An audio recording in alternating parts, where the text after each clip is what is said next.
जाता है कि वो अछूत जाति के थे बाबा साहब, लेकिन अछूत जाति से होते हुए भी उन्होंने संविधान की रचना की पूरे देश के लिए। एक ऐसे संविधान की रचना की जिसमें सभी वर्ग के लोगों के लिए उचित कार्य किए गए, जिसमें श्रमिक वर्ग भी आता है, महिलाएं भी आती है, ओबीसी कैटेगरी, अपनी एससी कैटेगरी, सभी लोगों के लिए उन्होंने एक ऐसे संविधान प्रारूप की रचना की जो आज पूरे विश्व में जाना माना जाता है। संविधान को बनाने के लिए मतलब अपने देश को चलाने के लिए किस तंत्र का यूज किया जाना चाहिए, एक होता राजतंत्र और लोकतंत्र। हमने लोकतंत्र प्रणाली को अपनाया ताकि हम वोट देके एक ऐसे नेता को बना सके जो अपने पूरे समाज के लिए एक अच्छा नेता बन सके, अपने समाज के लिए एक अच्छा कार्य कर सके। उन्होंने ऐसी संविधान की रचना की जिसमें महिलाओं को पुरुषों के समान अधिकार मिले जाते हैं। आज उन्हीं के जन्म दिवस पे इतना खुशी जो होती है ना कि बस उनके बारे में बोले जाओ। उनके तारीफ करने मतलब कोई शब्द नहीं बता सकता कि उनकी कैसे तारीफ की जाए। उनसे महान व्यक्ति मैंने आज तक नहीं देखा है। तो बस यही है। धन्यवाद। मेरा सादर जय भीम। मैं प्रीति रंगा, पुत्री श्री राजेश कुमार, मैं टोडापुर से आज 14 अप्रैल 2024 को जमालपुर गांव में आयोजित बाबा साहेब डॉक्टर भीमराव अंबेडकर जी के 133वें जन्मदिन कार्यक्रम में समाज के सभी वर्गों से पधारे समाज के शुभ चिंतकों को मेरा सादर जय भीम, जय संविधान। नींद अपनी खोकर जगाया हमको, नींद अपनी खोकर जगाया हमको, आंसू अपने गिराकर हंसाया हमको, आंसू अपने गिराकर हंसाया हमको। कभी मत भूलना उस महान इंसान को, कभी मत भूलना उस महान इंसान को, जमाना कहता है बाबा साहेब डॉक्टर भीमराव अंबेडकर जिनको, भीमराव अंबेडकर जिनको। सर्वप्रथम संविधान के स्वर्णकार जिन्हें 9 भाषाओं का ज्ञान था, जिनके पास 30 से ज्यादा प्रकार की डिग्री थी, वे पहले ऐसे भारतीय थे जिन्होंने विदेश में अर्थशास्त्र में पीएचडी की और अपनी प्रतिभा और दृढ़ संकल्प के दम पर स्वयं का मार्ग तय किया। ऐसी दिग्गज हस्ती डॉक्टर भीमराव अंबेडकर जी की जयंती के उपलक्ष्य में मैं प्रीति रंगा उनके चरणों में अपने श्रद्धा रूपी सुमन अर्पित करते हुए उनको शत शत नमन करती हूँ और आज इस सम्मेलन में आप सबको उपस्थित होने पर हार्दिक अभिनंदन करती हूँ। 14 अप्रैल का दिन प्रत्येक वर्ष भारत में ही नहीं पूरे विश्व में मनाया जाता है। इसका एकमात्र कारण है बाबा साहेब की महान सोच और कर्मठ व्यक्तित्व, जो केवल भारतीयों के लिए नहीं बल्कि पूरे विश्व के लिए प्रेरणादायक रहा।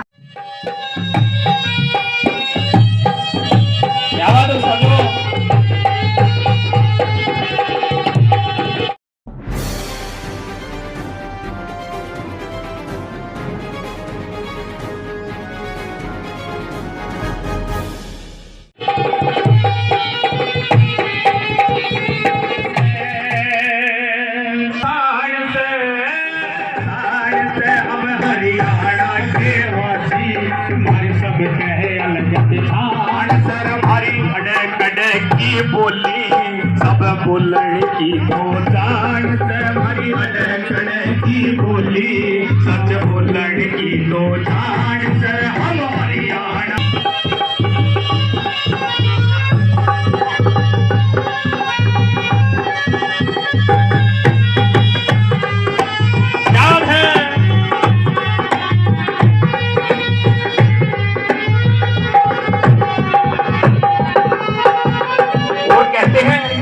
हरियाणा का व्यक्ति या तो भारत का संविधान लिखा, ऐसे ही यहाँ पर बड़े बड़े ग्रंथ लिखे गए हैं, एक से एक हमें उनको पढ़ना चाहिए। इनकी इनकी बदौलत से ही आज हम यहाँ कोट पैंट और टाई लगाकर बैठे हैं, अन्यथा हमें कोई भिड़ने नहीं दिया करता था। और कैसे नहीं भिड़ने देता था, माछी बजा के कवियों को नमन करूं जो चमन खिला कर चले गए, सब कवियों को नमन करूं जो चमन खिला कर चले गए, सब कवियों को नमन करूं जो चमन खिला कर चले गए। जय भीम, जय भारत, जय भीम, जय भारत।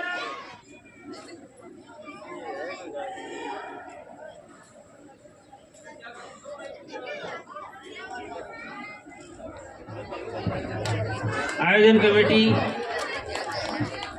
डॉक्टर विनोद कुमार जी का स्वागत करते हुए आप सब लोग से भी गुजारिश की जोरदार तालियों के साथ में डॉक्टर साहब का स्वागत करें। आप हमारे बीच में युवा साथी भाई सुमित जी भी हैं। मैं चाहूँगा कि कमेटी जो है सुमित का भी स्वागत करे। हमारे बीच में विधानसभा की नेत्री सुनीता वर्मा जी भी आ गई हैं, मास्टर सतवीर भी आए हुए हैं।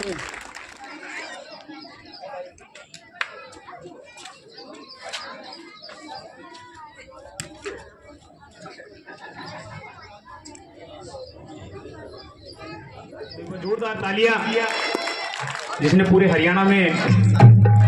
नमस्कार, मैं प्रिया आज आपको हरियाणा की संस्कृति व उसकी विशेषताओं को दर्शाने वाली एक रागनी प्रस्तुत कर रही हूँ। हरियाणे सा पर देश नहीं, जहाँ दूध दही का खाना से और इस सादा भेष नहीं।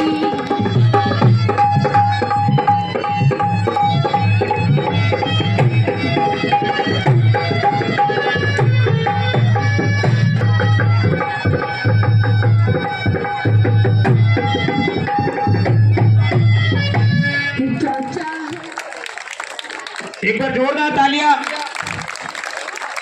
बोलो जय भीम, जय भारत, जय भीम, जय भारत।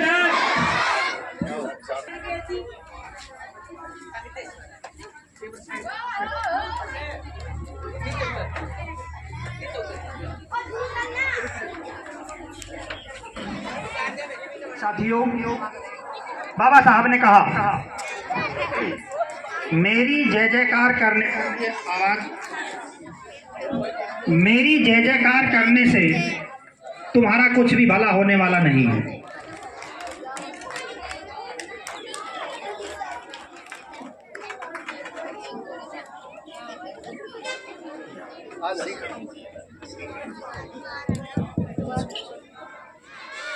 जय भीम, जय भारत। जन्म जयंती की हार्दिक शुभकामनाएं, हार्दिक बधाई हो। गांधी जी सो रहे हैं। उस चौखट पे पहुंचने का उन लोगों ने काम किया। ना तो कोई कार्यकर्ता था, ना ही कोई पीए था।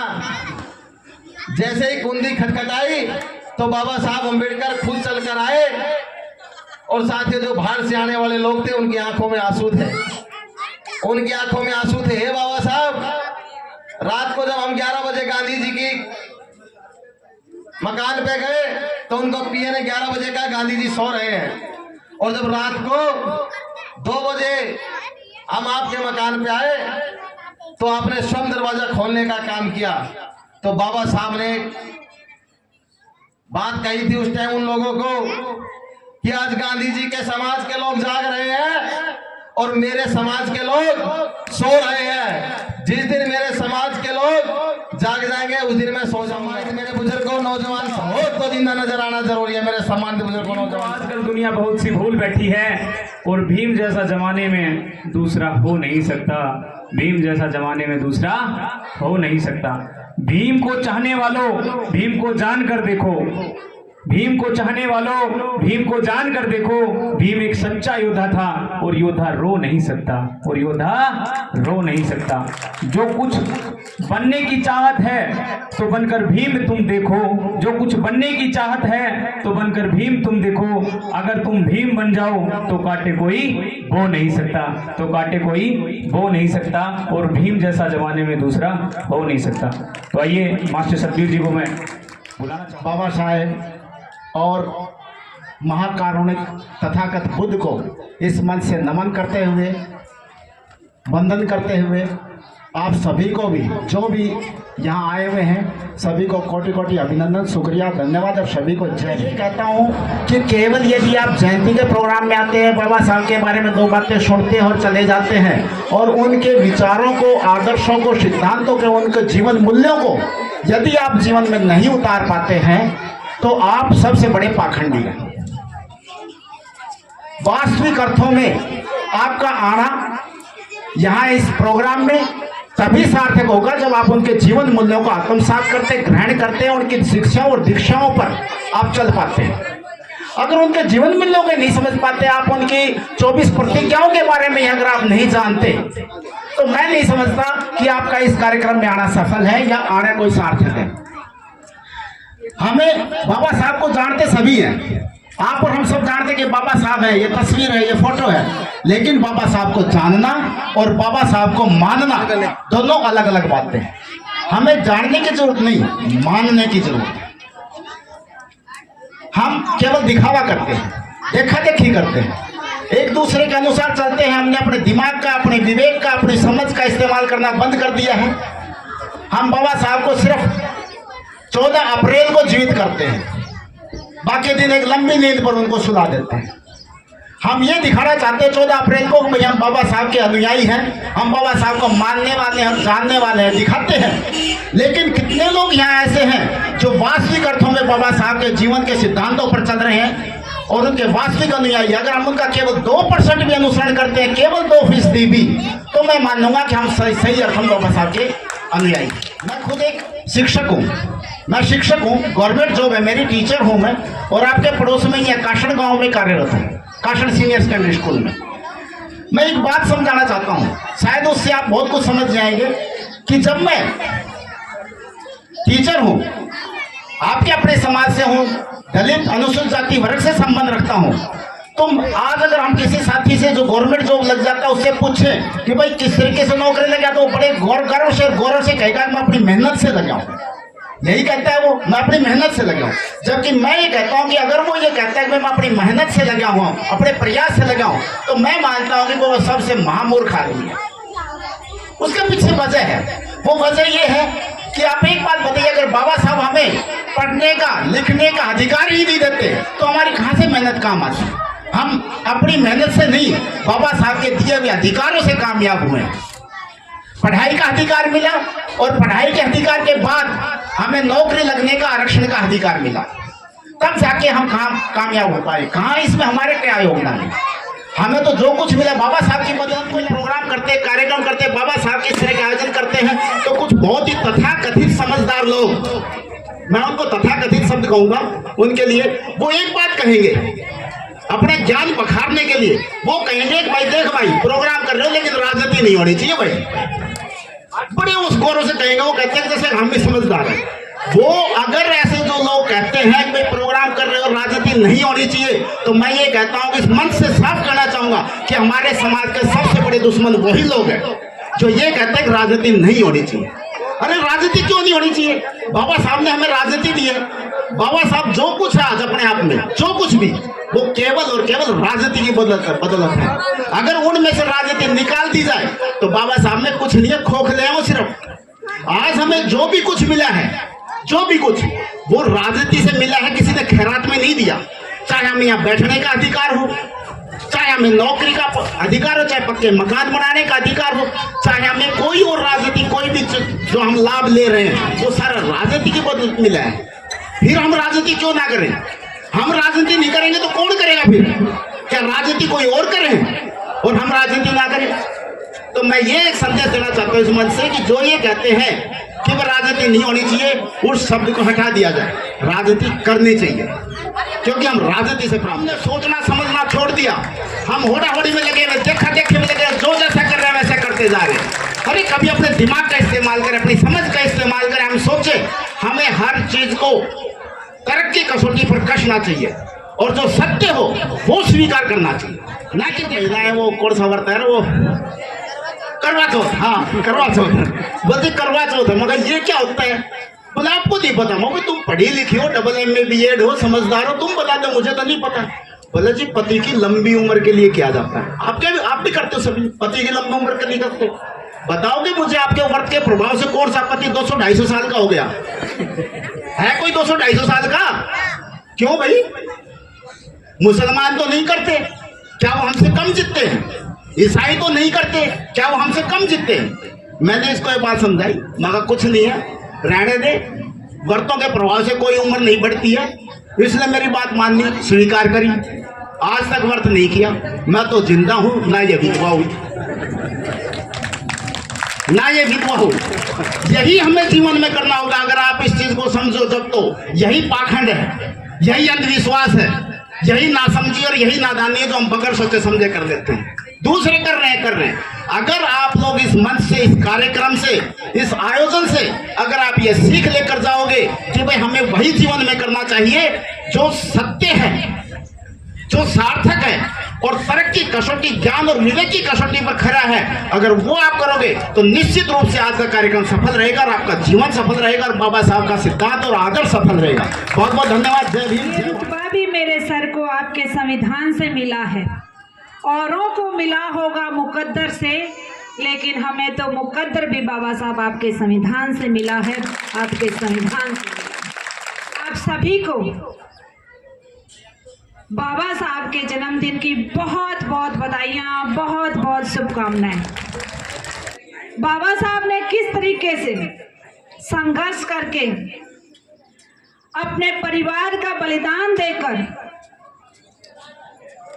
संघर्ष करके बलिदान देकर, और उस समय में जहां शिक्षा पढ़ने का अधिकार भी नहीं था, उस समय बाबा साहब ने स्कूल से, क्लास से बाहर बैठकर शिक्षा ग्रहण करी। तो किस तरीके से संघर्षों से, और जो संविधान है उसके अनुसार चलती है दुनिया। देखिए, माँ बाप ने हमें बेशक दिया है, जन्म हालांकि माँ बाप ने दिया है, लेकिन हमें जो हक और अधिकार, जो सम्मान मिला है, तो वो सिर्फ और सिर्फ बाबा साहब के संविधान से मिला है। और बाबा साहब का संविधान ही एक ऐसा है जो हमारे पूर्वज और हम और आने वाले जो बच्चे हैं, माँ बाप, सगे संबंधी, भाई बंधु, वो तो फिर भी हमें छोड़ के चले जाएंगे, लेकिन बाबा साहब द्वारा रचित एक संविधान ही एक ऐसा है जो हमारे पूर्वजों को और हमें और आने वाली पीढ़ी को, उनको हक और अधिकार और सम्मान का जीवन दिलाएगा। तो सिर्फ और सिर्फ बाबा साहब का संविधान है जो हमारे साथ पीढ़ी दर साथ चलेगा, पल पल हमारे साथ चलेगा।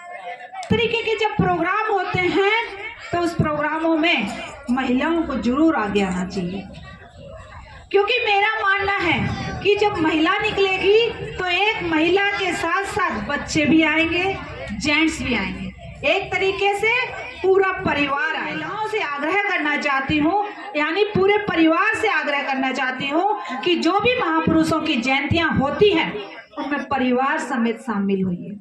लेकिन एक जो ताकत जो बाबा साहब ने दी है, वोट का अधिकार, वोट का अधिकार जो बाबा साहब ने दिया है तो बहुत अच्छा मौका है। जो संविधान हितैषी है, आप लोगों को एकजुट होकर उस पार्टी को ताकत देनी है। बाकी आप सभी का बहुत बहुत शुक्रिया, बहुत बहुत धन्यवाद, और आप सभी को ढेर सारी पुनः बधाइयाँ, शुभकामनाएं। जय भीम, जय भारत और जय संविधान।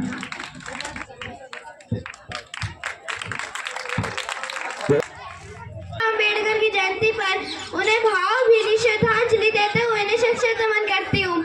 साथ ही इस मंच पे मैं आप सभी का अभिवादन करती हूँ। बाबा साहब बोल तो रहे नहीं हो, जयंती मना रहे हो। हमारी इतना अभी आप लोगों में जोश भरा था, वो थोड़ी देर भी असर नहीं रहा। बाबा साहब आज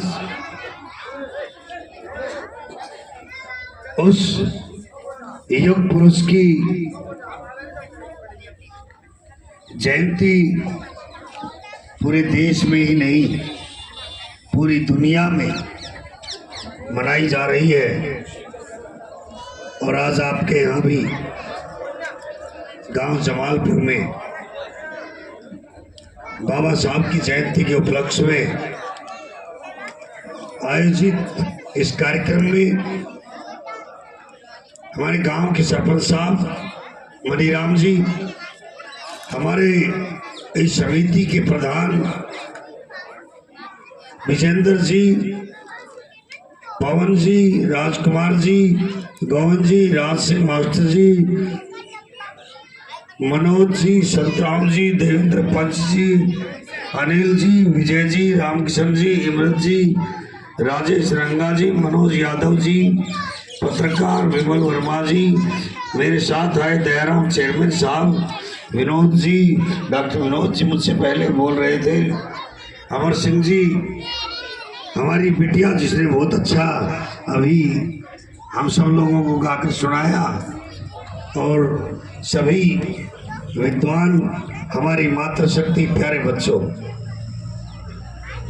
आज इस कार्यक्रम के अंतर्गत मुझसे पूर्व बहुत सारे वक्ताओं ने भिन्न भिन्न विषय पर अपनी बात रखी होगी। किसी ने बाबा साहब की संघर्ष के बारे में बात की होगी, कुछ साथियों ने कि हमारे ऊपर कितने कितने कब कब जुल्म हुए उसकी दास्तान भी सुनाई होगी। कुछ साथियों ने बाबा साहब ने जो काम किए उसके बारे में भी चर्चा की होगी। और अभी हमारे विनोद जी चर्चा कर रहे थे बड़े विस्तार से।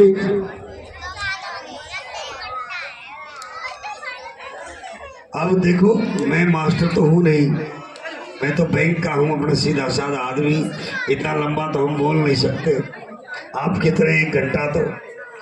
और फिर अब वर्तमान में विधायक हूं तो हमारी बहुत सारी मर्यादाएं भी होती है, हमारे बंधन भी होते हैं, आपकी तरह आजाद पंछी नहीं है।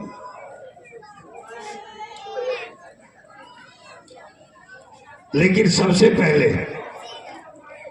मैं हमारी मातृशक्ति को, इन बच्चों को शुभकामनाएं देता हूं जो बाबा साहब के आशी पावन पर्व पर हम जागरण भी कर लेते हैं, हम देवी माँ की कढ़ाई भी कर लेते हैं, ब्याह शादी में भी इकट्ठे हो जाते हैं। लेकिन आज बाबा साहब के इस जन्म दिवस को मनाने के लिए एक प्रेरणा के स्रोत के रूप में आज हम इकट्ठे हुए हैं। और आज के दिन शायद ही कोई ऐसा गांव हो जहां पर बाबा साहब की जयंती नहीं मनानी चाहिए। एक रिसर्च के अनुसार दुनिया के अंदर किसी महापुरुष को जयंती अगर सबसे ज्यादा मनाई जाती है तो सिर्फ बाबा साहब अम्बेडकर की जयंती ये मनाई जाती है कि रिजर्व बैंक की स्थापना भी बाबा साहब ने की, कानून मंत्री हुए कि मजदूर इतने घंटे काम करेगा, आपकी इतवार की छुट्टी होगी, ये कानून भी बाबा साहब ने बनाया। जो आपके गांव में नहर का पीने का पानी आ रहा है, भाखड़ा डंबल प्रोजेक्ट, वो भी बाबा साहब ने बनाया। और अभी जो मोदी जी ने और माननीय मनोहर लाल जी ने हमारी बहनों को जो आरक्षण दिया है सरपंची में, मेंबरी में और नगर परिषद और नगर निगम में, हरियाणा सरकार में आती हमारी बहनें बनती हैं, और अब एमएलए और एमपी में भी रिजर्वेशन मोदी जी ने करके शुरुआत बाबा साहब अम्बेडकर ने जब देश के कानून मंत्री थे उस समय करी थी। आजाद हुए 100 साल नहीं हुए हैं, लेकिन उन देश का संविधान इतना मजबूत है कि वो गरीबों के न्याय देने के लिए काम कर रहे हैं। इस बात को लेके चर्चा हो रही है कि इस देश के संविधान के अनुरूप आज लोकतंत्र के अंदर एक मजदूर का बेटा सतप्रकाश जरावता यहाँ का एमएलए, नायब सैनी जी प्रदेश के मुख्यमंत्री, एक किसान के हैं, हरियाणा के मुख्यमंत्री बन गए। मनोहर लाल जी कभी शायद सुना हमने, तो कपड़े बेचा करते थे साइकिल पे, वो मुख्यमंत्री बन गए। ये भारतीय संविधान की देन है, ये बाबा साहब अम्बेडकर की देन।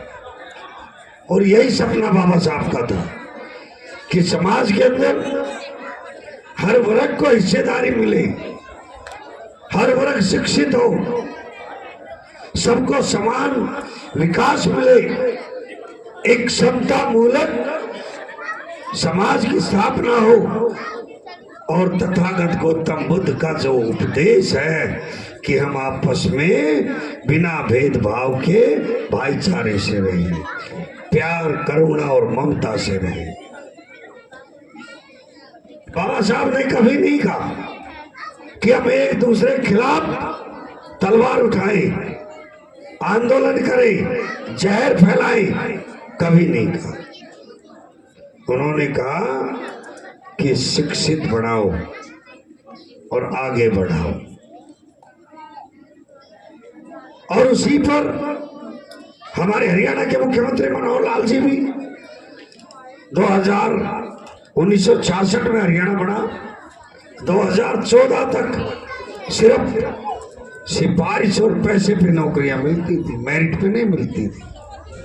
लेकिन हमने कोचिंग को बढ़ावा दिया, आज हर गांव में फ्री नौकरी लग रहे हैं, जो पढ़ाई करते हैं, जो मेरिट के आधार पर आते हैं। क्योंकि अगर रिश्वत से नौकरी मिलती है, एमएलए के कहने से अगर नौकरी मिलेगी, तो हमारे समाज का जो बच्चे बैठे हैं, इनका पढ़ने का मन उचट जाएगा और बच्चों का पढ़ाई का स्तर गिर जाएगा। इसका सबसे बड़ा उदाहरण है, जब देश आजाद हुआ, मुगलों का 58% हिस्सेदारी सरकार में थी, दफ्तरों में कर्मचारी और सब लोग। लेकिन उन जब नौकरियां उनको मिलनी बंद हो गई, तो मुगलों ने पढ़ना बंद कर दिया। आज उनके यहाँ कहीं हिस्सेदारी नहीं, कोई पढ़ाई नहीं होती।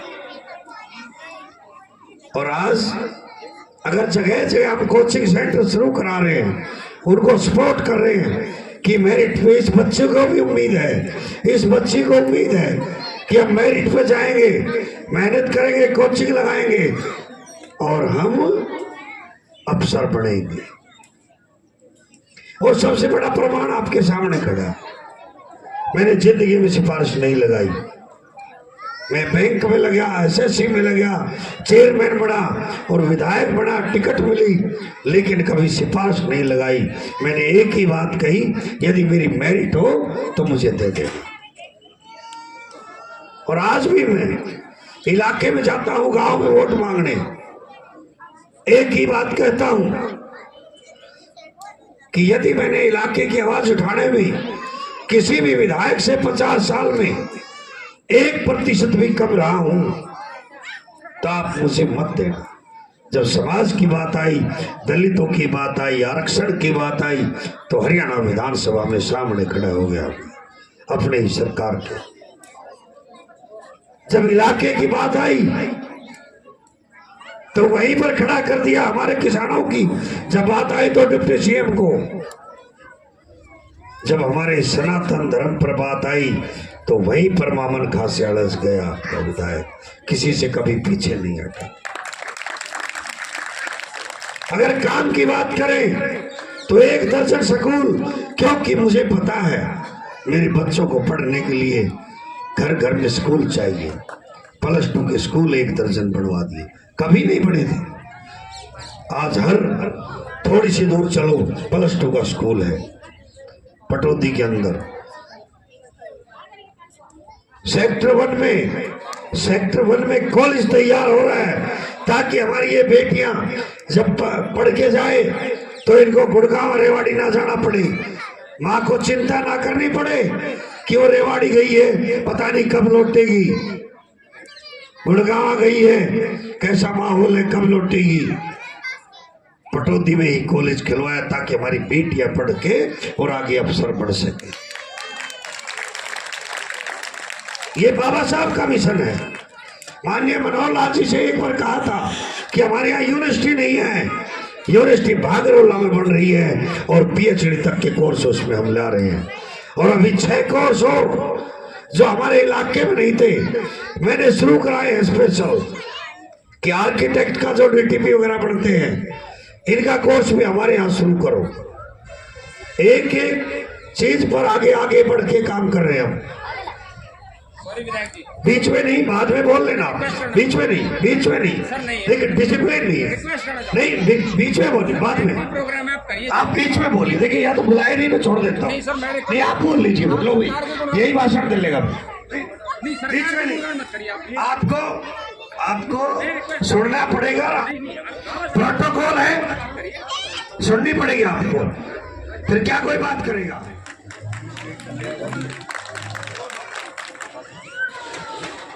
Devanshu son of Rakesh,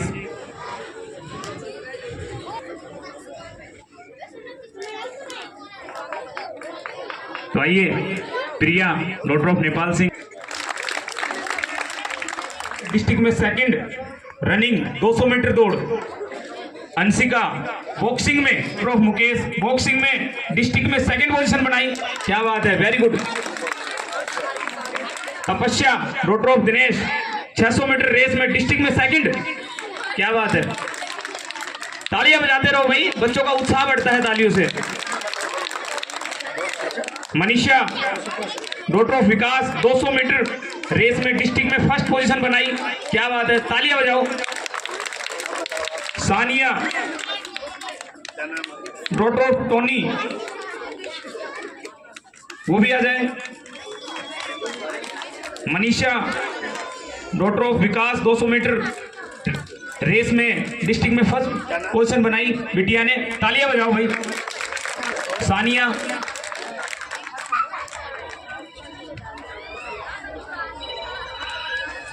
performance रखेगी, तो आइए हमारे डॉक्टर विनोद जी, कमेटी से मेरा निवेदन है वो आए, उन्हें सम्मानित करें, क्योंकि इन्होंने वो बातें बताई हैं,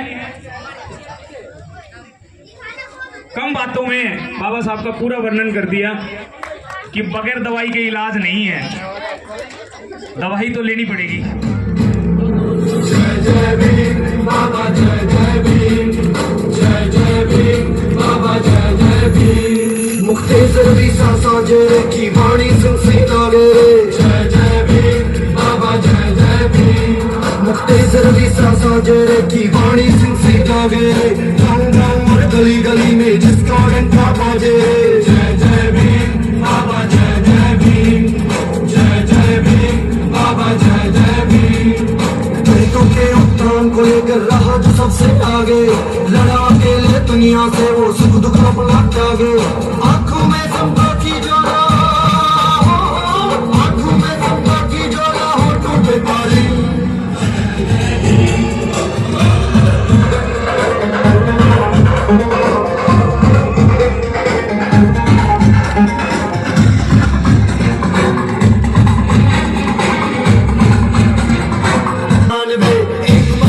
जन्मा था यूपी के मोगांव में,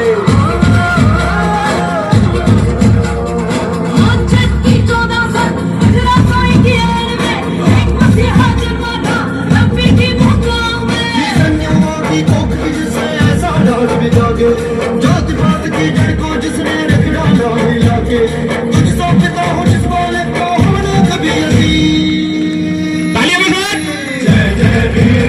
बोलो जय जय भीम, जय जय भीम, बोलो जय जय भीम।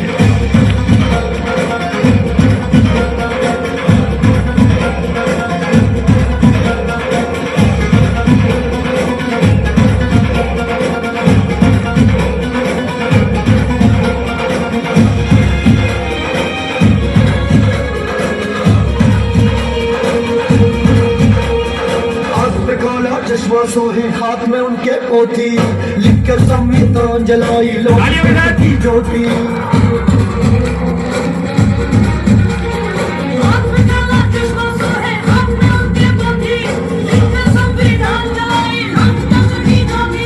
दिल में आज भी जन जन की ये भारत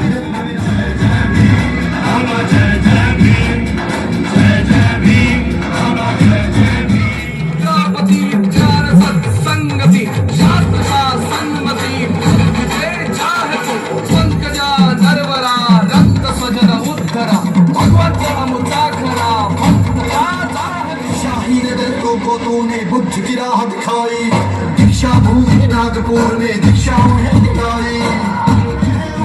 तुम्हारे कोई कैसे बाचे, 14 सरोवर वो महल का पानी दिया उठा के, शत्रु को अस्तित्व मिलाई तेरी वही। जय जय भीम, बोलो जय जय भीम, जय जय भीम, बोलो जय जय भीम।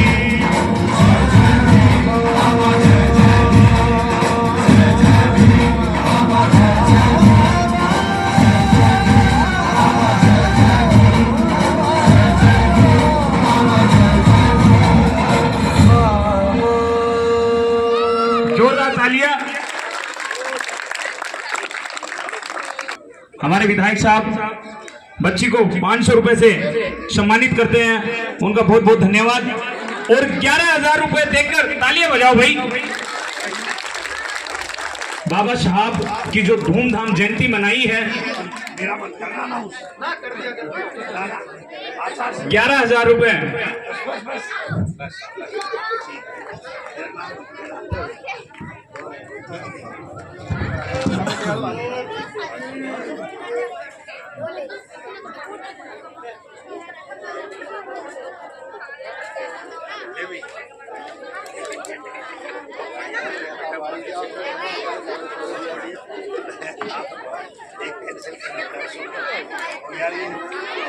पहली बार मना रहे हैं।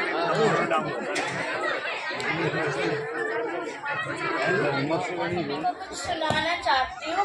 बाबा साहेब का जन्म 14 अप्रैल सन 1891 को मध्य प्रदेश के इंदौर। आज आपके सामने डॉक्टर भीमराव अंबेडकर जी की गीत प्रस्तुत करेंगे। इतिहास रे दुनिया में नाम कमाया, भीम जब पढ़ने जाया करता, मास्टर बार बिठाया करता। भीम जब पढ़ने जाया करता, मास्टर बार बिठाया करता। हुआ मेरिट ते पास रे दुनिया में नाम कमाया। और गलती से नाम रह गया था बेटी का, उसके लिए मैं क्षमा चाहूंगा। भाइयों और मातृशक्ति, आज बाबा साहब की जयंती जमालपुर के अंदर बहुत धूमधाम से मनी और हमने देखा भी। अब बाबा साहब, लेकिन बाबा साहब के जो विचार थे हमें उन पे चलना चाहिए। उन्होंने हमारे को शिक्षित बनो, संगठित रहो और संघर्ष करो। जो समाज संगठित नहीं रहता वो कभी सत्ता में नहीं आ सकता, उनका शोषण होता है। और बाबा साहब ने तो हमें वो अधिकार दिए हैं जो शायद कभी किसी को ना मिले हो। उन्हें तो हमें हर चीज के लिए, जो आज हम ये कोट पैंट टाई जो लगाते हैं वो सब बाबा साहब की देन है, वरना हमारे को तो पहनने के लिए वस्त्र भी नहीं मिलते थे। और बाबा साहब ने बोला था कि पहले राजा और महाराजा की जो संतानें होती थी वही राजा महाराजा बनती थी। तो उन्होंने बोला था मैंने एक तुम्हारे लिए ऐसा संविधान लिखा है जिसके अंदर आपको राजा रानी के पेट से नहीं, मतदाता की पेटी से जन्म लेगा। और कमेटी का, सारी कमेटी का, जय भीम सेवा समिति का सबका धन्यवाद करता हूं जिन्होंने इतनी मेहनत की और इस कार्यक्रम को इस चरम सीमा तक पहुंचाया। प्रोग्राम के अंतिम चरण में कुछ जरूरी बातें आप सभी जानते हैं कि आज हम क्यों इकट्ठा हुए हैं। 14 अप्रैल बाबा साहेब डॉक्टर भीमराव अंबेडकर, बहुजन समाज के मसीहा, जिनका जन्मदिन आज हम मना रहे हैं, जिन्होंने न केवल भारत में बल्कि पूरी दुनिया में अपना नाम रोशन किया और देश की 85% जनता को एक बार फिर से मुख्य धारा में लाकर खड़ा किया। केवल संविधान एक ऐसा यंत्र है जो हम सबको मुख्य धारा से जोड़ सकता है और ये काम संविधान के अलावा 33 करोड़ देवी देवता भी नहीं कर सकते हैं।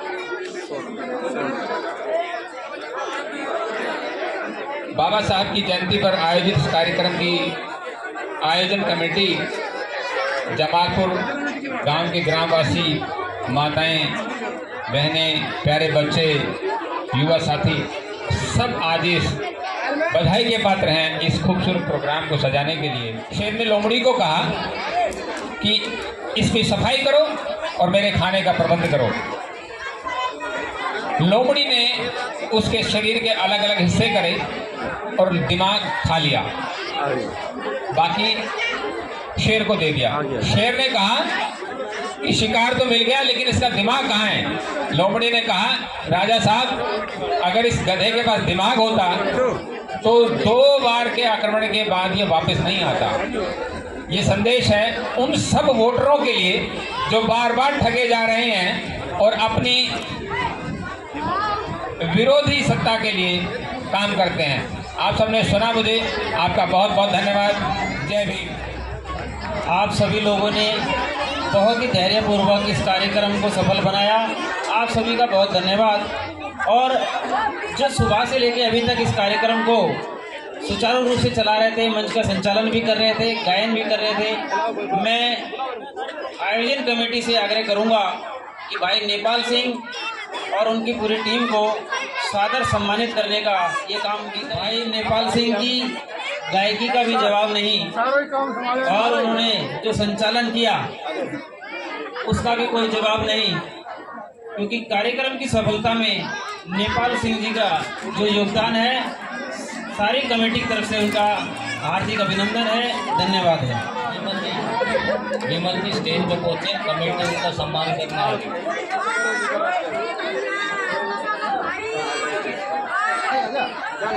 जोरदार तालियों के साथ कमेटी का स्वागत।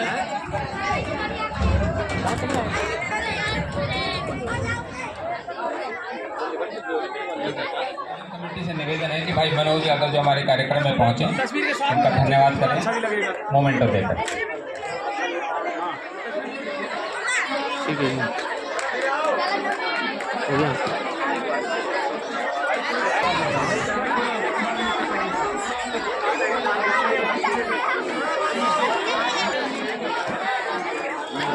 अपडेट्स के लिए सब्सक्राइब करें और बेल आइकन को क्लिक करें।